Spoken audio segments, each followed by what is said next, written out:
Loading up, Uber black Cadillac, high heel boots and a sexy body full of. Hai guys, apa kabar? Semoga semua sehat dan sukses ya. Sebelum mulai, jangan lupa subscribe dulu biar bisa nonton video seru lainnya. Aktifkan juga notifikasi dan tinggalkan like buat ngebantu channel ini berkembang. Jadi, Rurouni Kenshin The Beginning adalah prequel dari seri anime dan manga Rurouni Kenshin yang fokus pada masa lalu Kenshin sebelum dia menjadi samurai pengembara.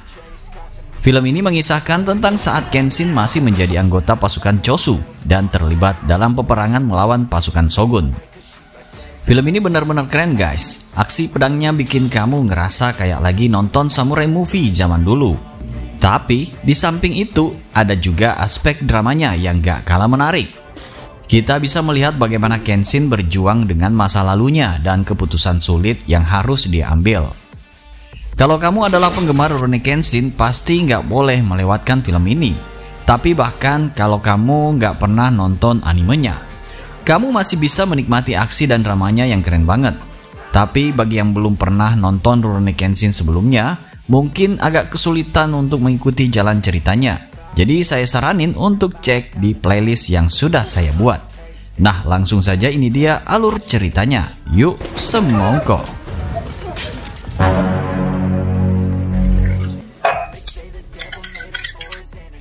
Jadi ceritanya di awal film ini tahun 1864, di mana Jepang baru aja ngizinin pedagang asing buat jualan di negaranya.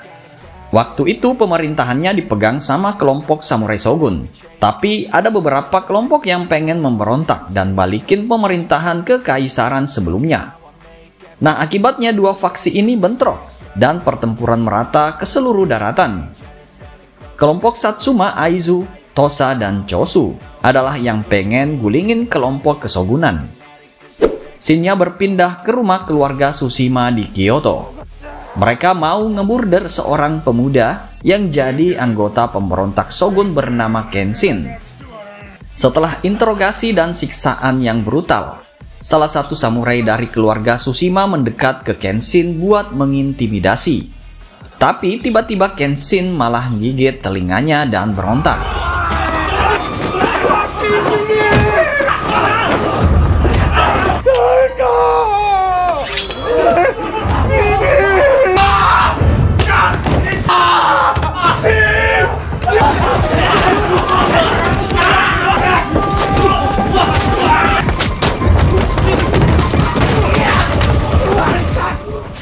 Dia bahkan bisa ngambil pedang dengan mulutnya dan bantai semua samurai di situ, walau cuma sendirian.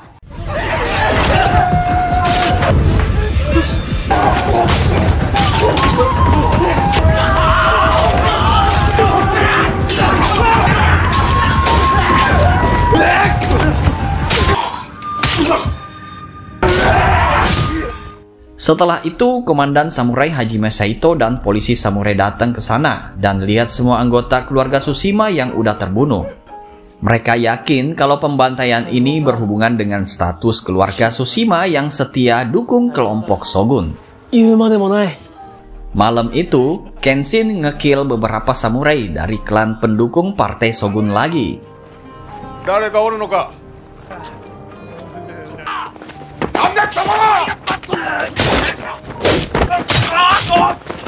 Dalam hitungan detik, dia bisa gulingin samurai-samurai itu dengan gampang.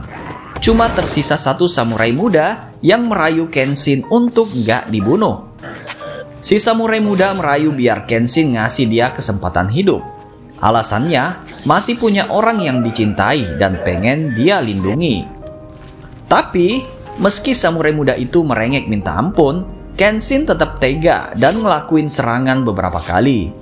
Terakhir, si samurai coba bangkit dan gores wajah Kenshin sebelum akhirnya jatuh. Guys, keesokan harinya Kenshin kembali nginep di padepokan Kohagia bareng para pemberontak dari kelompok Chosu. Dia nyamperin bos kelompok Chosu, namanya Katsura Kogoro, buat ngasih laporan tentang pembantaian keluarga Tsushima semalam. Dengan kabar itu, Katsura ingetin Kenshin buat selalu waspada sama polisi Shinsengumi dan serigala Mibu. Mereka termasuk pasukan elit dan jadi kebanggaan Shogun.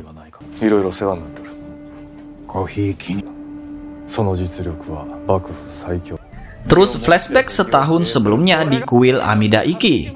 Kenshin dan para pemuda yang mau memberontak bersama-sama gabung di kelompok Chosu.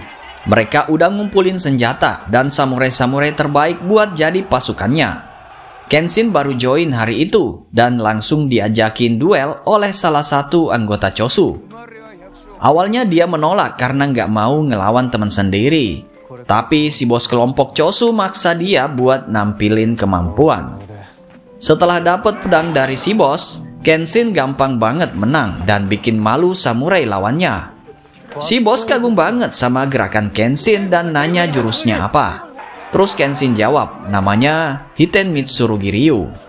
Dari situ, Kenshin jadi tenar banget di antara anak-anak Chosu dan jadi anggota yang paling di-endorse.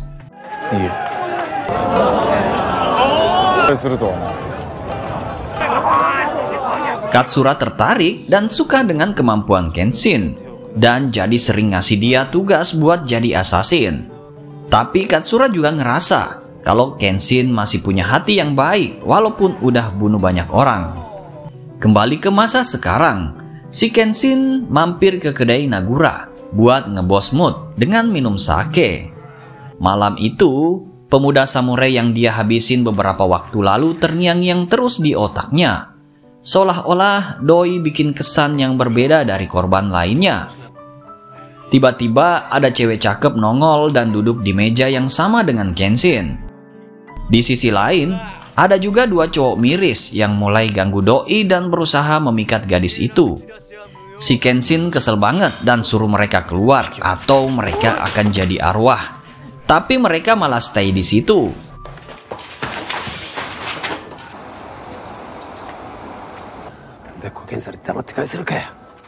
Pas mau nyerang Kenshin, datanglah samurai bertopeng yang langsung cabut nyawa dua preman itu dan nyerang Kenshin. Beruntung si Kenshin bisa ngehindarin serangan samurai misterius itu dan kalahin dia sampai tewas. Sayangnya saksi mata kejadian itu adalah si gadis cantik yang baru saja diselamatkan oleh Kenshin. Gadis itu seketika pingsan dengan kimono yang berlumuran darah. Karena itu, Kenshin bergegas bawa dia ke penginapan Kohagia biar diobatin dan istirahat yang cukup. Keesokan paginya, setelah Kenshin periksa kamar, ternyata gadis itu udah bangun dan malah bantu-bantu kerjaan di penginapan. Gadis itu memperkenalkan diri sebagai Tomoe Yukishiro dan minta kerja di penginapan. Awalnya Kenshin gak setuju, takut ribut di penginapan. Tapi akhirnya dia terima Tomoe karena kasihan dia gak punya keluarga dan rumah. Sebelum pergi, Tomoe tanya sama Kenshin kalau doi ngelawan, apakah Kenshin bisa bunuh dia. Si Kenshin gak bisa jawab karena Tomoe tahu pekerjaan Kenshin selama ini udah jelas cuma bunuh orang aja. Malam-malam, Katsura dapat berita kalau Kenshin kena serang di dekat kedai dan curiga kalau ada pengkhianat di kelompoknya. Tapi malam itu juga, Kenshin balik tugas dan ngebantai semua pendukung Shogun yang lagi rapat di suatu tempat.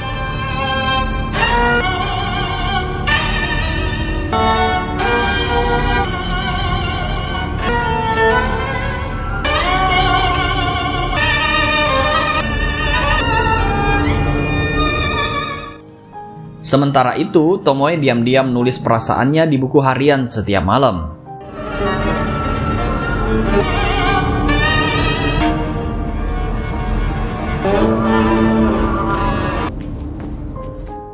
Pas Kenshin lagi cuci tangan dari darah korban, Tomoe datengin dia dan kasih handuk kecil.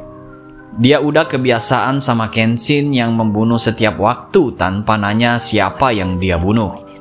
Terus si Tomoe aktif ngebantu kerjaan di penginapan dan lebih perhatian ke Kenshin. Jadi orang-orang di situ pada ngira mereka udah jadi suami istri. Tapi Katsura agak aneh sama sikap Tomoe yang gak pernah senyum. Jadi dia mulai curiga dan nyelidikin Tomoe kalau dia mata-mata musuh. Tapi ternyata gak ada bukti apa-apa, jadi kecurigaan itu hilang. Oh ya no, Himura. しかし心配だわ。そうか、ヒム。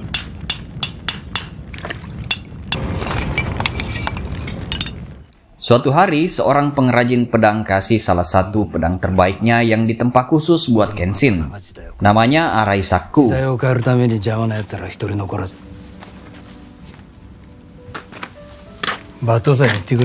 Malamnya saat Kenshin keluar, Katsura datang ke kamar Tomoe dan minta dia jangan halangin Kenshin buat capai tujuannya.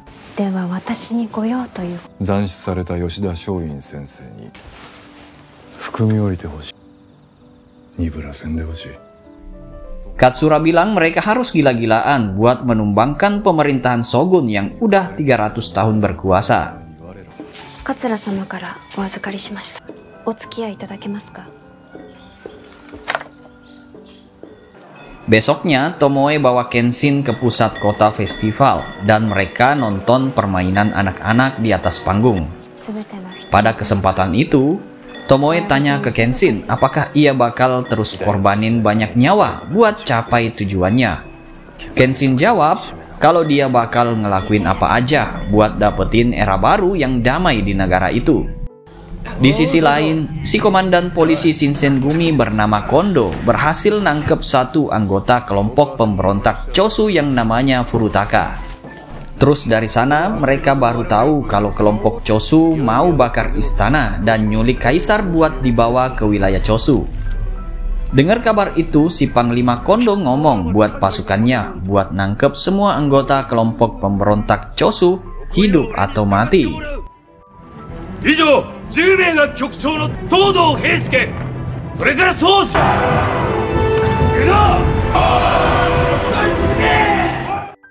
Tapi di saat yang sama, Kenshin yang lagi mikirin omongan Tomoe tiba-tiba kedatangan anggota Chosu yang namanya Ilizaga yang ngasih kabar kalau pasukan Shinsengumi lagi mau serang markas Ikedaya, tempat para pemberontak berkumpul.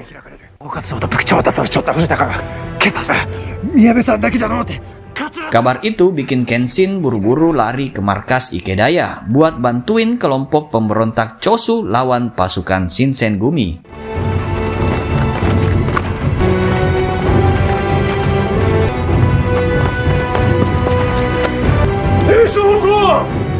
Sementara itu, pasukan Shinsengumi udah sampai di markas Ikedaya dan langsung serang semua anggota pemberontak.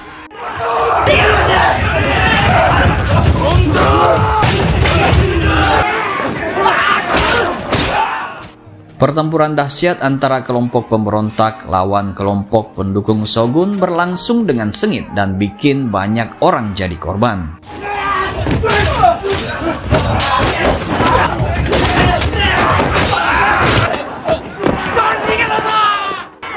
Bahkan para anggota pemberontak yang mau kabur dari situ akhirnya kena tangkep sama si samurai bernama Suji Okita, kapten divisi 1 di Shinsengumi. Pas Suji mau bunuh tuh anggota, Kenshin yang baru datang langsung serang dia. Shinsengumi Fukuchouja.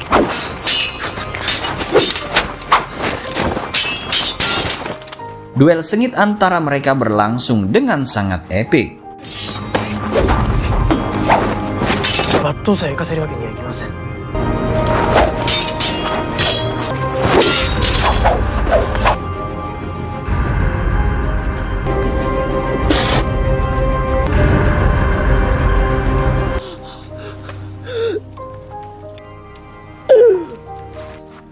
Tengah pertarungan, Saito datang sama pasukannya dan siap serang Kenshin bareng-bareng. Tapi sebelum pertarungan dimulai, anggota kelompok Chosu yang lain juga tiba-tiba datang dan minta Kenshin buat pergi dari situ.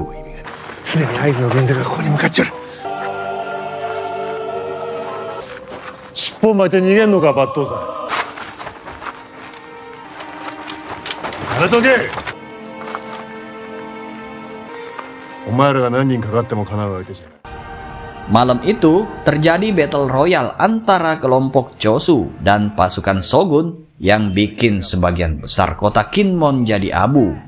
Setelah kejadian di Ikedaya, pasukan Shinsengumi semakin banyak berkeliaran di pusat kota dan bikin kelompok pemberontak kabur dan bersembunyi.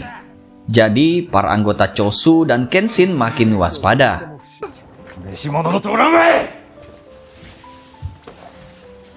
Tapi malam itu pas Tomoe lagi mau nyelimutin Kenshin yang sedang tertidur, tiba-tiba dia kaget dan hampir aja bunuh Tomoe. Tapi untung aja dia sadar kalau yang di sampingnya itu Tomoe dan minta maaf.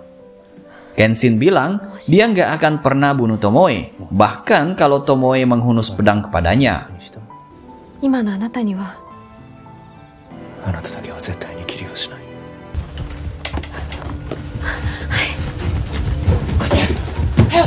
Tiba-tiba Saito sama pasukan Shinsengumi datang ke penginapan, mau nangkep pemberontak yang lain. Maka dari itu, Kenshin kabur sama Tomoe dari tempat itu.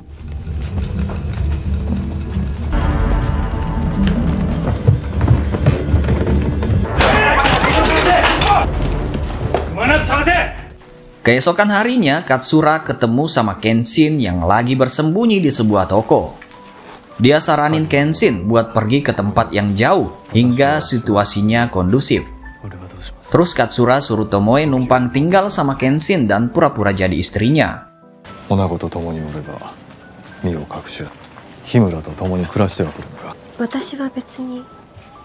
Setelah Katsura pergi, Kenshin ngajak Tomoe tinggal sama dia beneran dan nembak dia buat jadi pasangannya seumur hidup.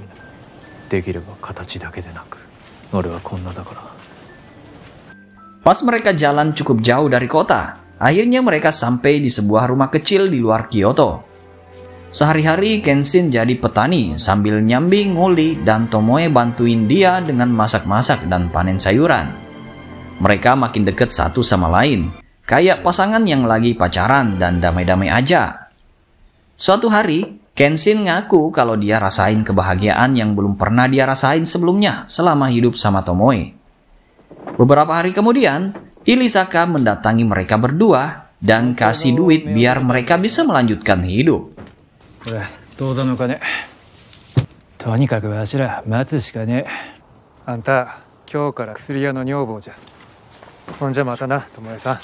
Pas Ilisaka pergi, anggota Chosu yang namanya Katagai ngikutin dia. Ternyata Ilisaka itu pengkhianat Chosu yang bersekongkol sama kelompok Yaminobu yang dukung partai Shogun. Dia kasih tahu ke Yaminobu tentang tempat Kenshin dan Tomoe tinggal. Katagai pengen kabarin Katsura tentang pengkhianatan Ilisaka. Tapi sayang, dia ketahuan dan dibunuh sama salah satu anggota Yaminobu. Setelah Ilisaka tahu kalau Katagai stalker dia ke markas, dia takut kalau anggota Chosu lainnya ada yang tahu tentang grup mereka. Jadinya Tatsumi suruh anak buahnya yang termuda, yaitu Enishi, buat pergi ke tempat Kenshin dan ketemu Tomoe. Besok pagi, Enishi tiba di rumah Kenshin dan ketemu sama kakak perempuannya Tomoe. Dia bilang dia pengen bantuin Tomoe balas dendam sama Kenshin. Sementara itu, Kenshin baru aja balik dari pasar dan lihat Enishi pergi dari rumahnya. Diikuti sama Tomoe yang bilang kalau Enishi itu adiknya.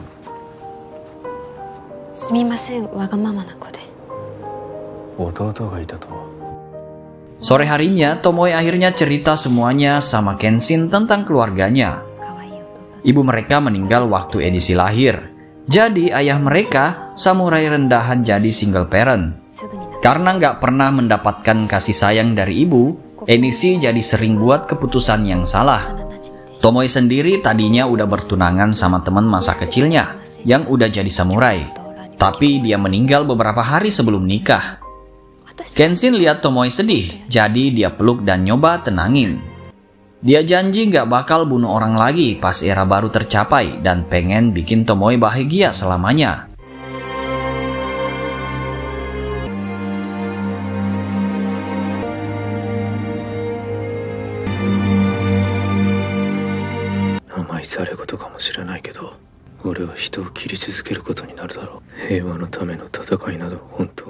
Besok paginya, Tomoe tulis perasaannya di buku hariannya dan ambil pedang sebelum pergi ketemu Tatsumi di markas Yaminobu.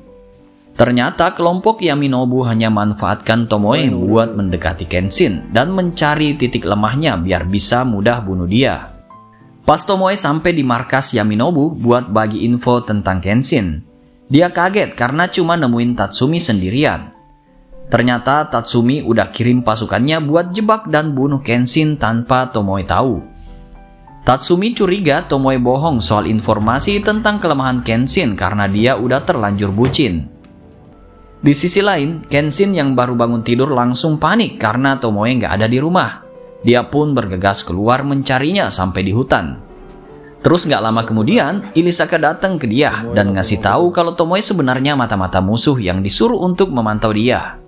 Terus dia suruh Kenshin baca buku harian Tomoe buat buktiin kalau Tomoe beneran mata-mata. Kenshin pun baca buku harian Tomoe dan ternyata samurai yang bikin luka di wajahnya adalah tunangan Tomoe yang bernama Kiyosato. Kenshin sedih banget karena dia berpikir Tomoe cinta sama dia. Sementara itu, Tomoe juga sadar kalau dia cuma dipakai sama kelompok Yaminobu buat bunuh Kenshin. Jadi dia ngamuk dan serang Tatsumi pakai pedang tantonya. Tatsumi berhasil ngeblok serangannya dan ngebanting Tomoe dengan satu serangan.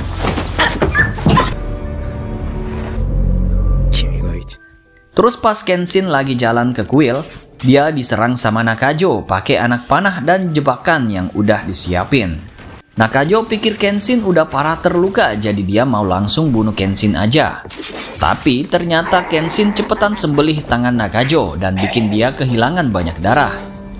Nakajo kabur ke gua buat meledakkan diri bersama Kenshin. Kenshin selamat dari ledakan itu, tapi dia luka parah. Nakajo malah mati karena ledakan itu. Tatsumi dengar suara ledakan dan tahu kalau Nakajo udah kalah. Jadinya dia suruh dua anggota Yaminobu lain, Suita sama Muryoi, untuk bunuh Kenshin. Suita sama Muryoi serang Kenshin pakai pedang dari segala arah. Jadi Kenshin kesulitan fokus buat bertarung. Tapi meski dihadepin sama dua orang sekaligus, Kenshin berhasil bunuh mereka dan buat mereka meledakkan diri. Akibat ledakan itu, Kenshin hampir buta hingga terhuyung-huyung. Dia harus pakai sarung pedangnya jadi tongkat buat jalan. Setelah Tatsumi tahu bahwa pasukannya udah kalah, dia memutuskan untuk menghadapi Kenshin sendirian. Terus dia ngeluarin pedangnya dan siap untuk bunuh Kenshin. Tapi meski penglihatannya terganggu, Kenshin tetap ngelawan. Di mana Kenshin harus mendapatkan luka lebih banyak dari serangan Tatsumi.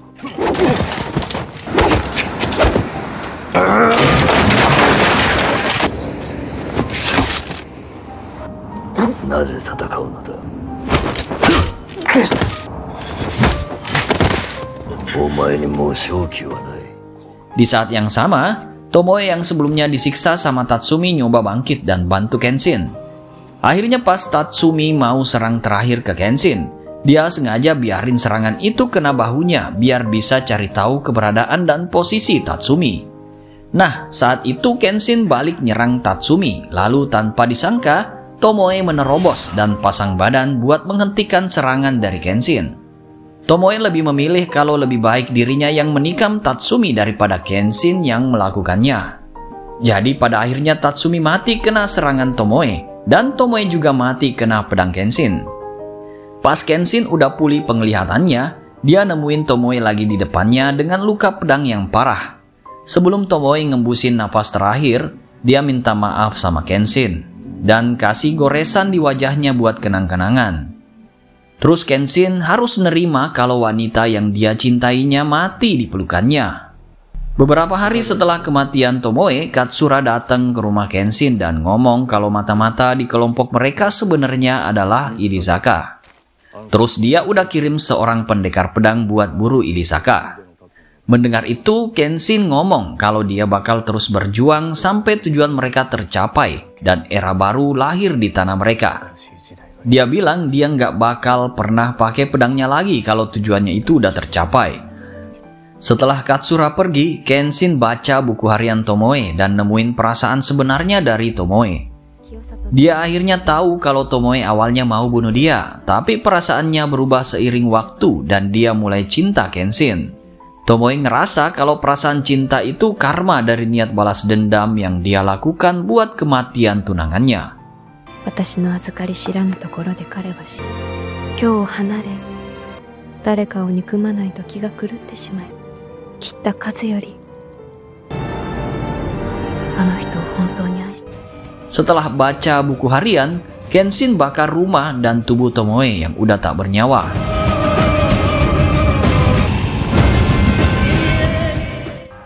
Empat tahun setelah kejadian itu, Kenshin bertarung bersama pasukan imperialis melawan pasukan kesogunan di daerah Fushimi, Kyoto. Dengan kecepatan dan kemampuan bertarungnya, dia cepat banget melenyapkan seluruh pasukan musuh.